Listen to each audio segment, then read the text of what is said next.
the Self-Drive Act, which brings stakeholders together to ensure we maximize mobility benefits for senior citizens.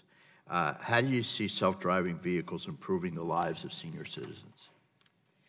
Thank you for your question. I think we all understand not only the safety benefits, but we're very, very excited about the opportunity to add mobility to certain communities as a result of the innovative technologies. The aging community, of which I am slowly becoming a part, is clearly one of the communities that can benefit from self-driving cars, or forgive me, automated driving systems.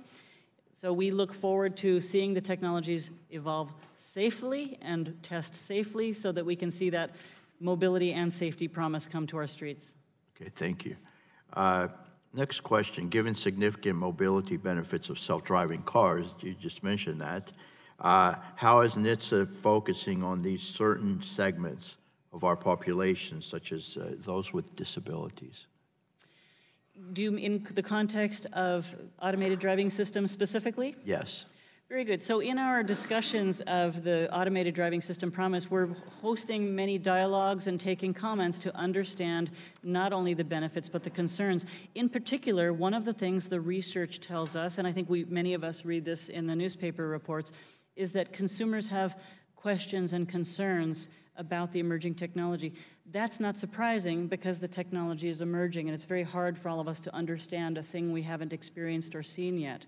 So we are in dialogue with many of the manufacturers. Part of that dialogue is as described in a Vision for Safety 2.0 to help us all understand where the sources of confusion are. We find that terminology may be one of them. We all use different terms. A moment ago I used a term I shouldn't have. I said self-driving car. We speak about automated driving systems. But there are so many terms out there, right? Level 3, level 4, self-driving car, driverless car, automated driving system. Even the terminology is confusing. It's confusing to me at times. We need to make sure we are adopting a common set of terminology that makes it easier for us to have meaningful, rich discussion with our communities, with state and local governments, as well as with manufacturers. So this is one of the things we're learning, is that as the technology develops, we all need to circle up on some of the terminology so we have more effective dialogue together as the technology evolves safely. So do you envision a person, let's say a senior or someone with disabilities like myself, I have visual difficulties, having access to a automated car instead of a self-driving car in the near future? How far are we from something like that? Now, you know, it's something that's affordable, obviously. If there's one thing I learned during my time as a research scientist at the Old Bell Labs, is that the development of technology goes at the pace it needs to go. So I would be hesitant to forecast, because what consumers will adopt, what the technology is ready for in a safe deployment or safe development path, is something that's very difficult to predict. Certainly it is my hope that the technology is safely tested and deployed to provide the access to mobility for all members of our community. But at NHTSA, as the leader of NHTSA, I am committed to making sure that the testing and deployment is safe and that we have an effective dialogue to ensure that that is so. Oh, of course. Safety is more important than anything. Let's see. I know you touched upon the opioid issue, so I'll go on to the next question. Can you please explain how consumers can determine whether they are affected by recall? And I know that Representative Green touched on this as well. But if you could expand, I would, please, because this is very informative for our constituents. Again, can you please explain how consumers can determine whether they are affected by recall, and offer other recommendations as to what consumers should do if they find themselves affected by a recall? Thank you for asking. www.nhtsa.gov.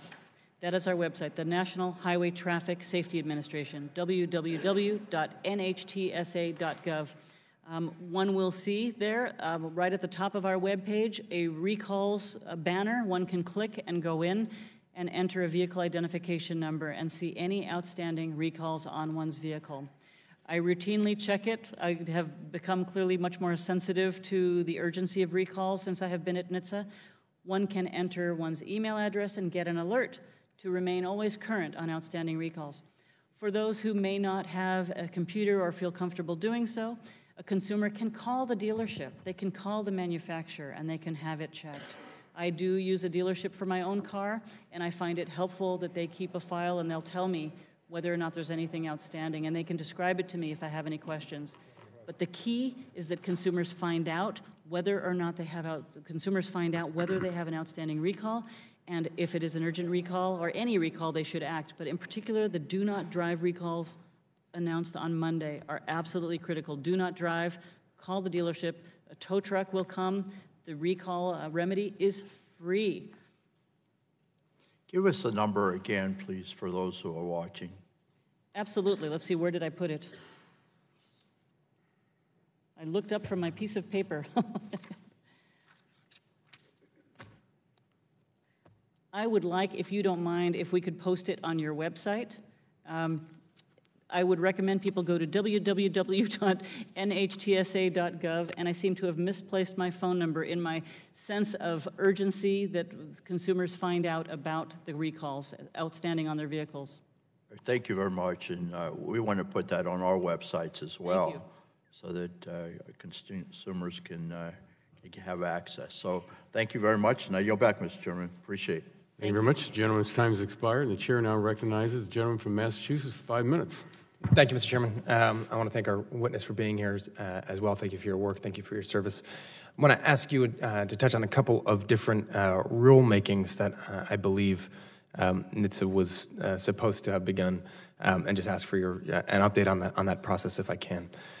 So first off, with regards to tires, the FAST Act mandated that NHTSA write a rule to ensure that tire pressure monitoring systems cannot be overridden, reset, or recalibrated in such a way that the system will no longer detect when inflation pressure has fallen below significantly underinflated level.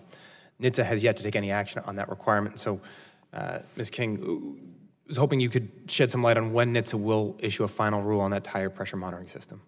Congressman Kennedy, we have begun work on all requirements in the FAST Act, including the tire rules. It is on our regulatory agenda. We are making progress forward, and we look forward to taking next steps as described in our regulatory agenda.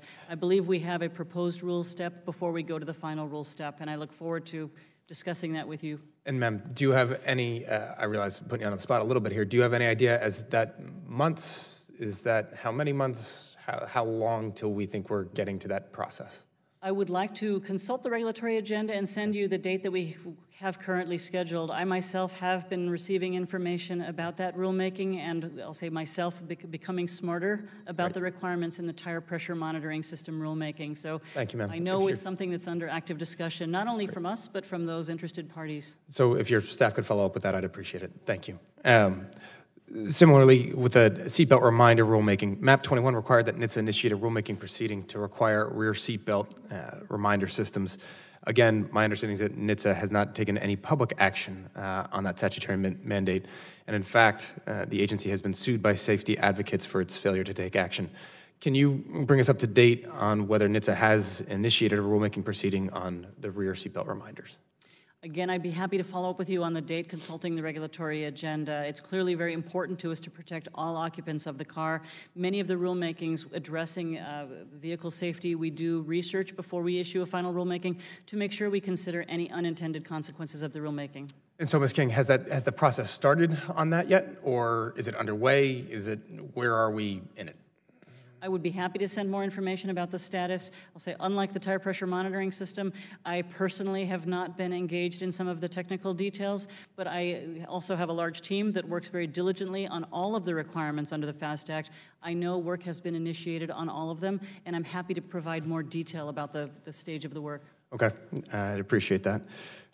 Finally, the vehicle-to-vehicle rulemaking. NHTSA has issued a notice of proposed rulemaking for vehicle-to-vehicle communications in January of last year with comments,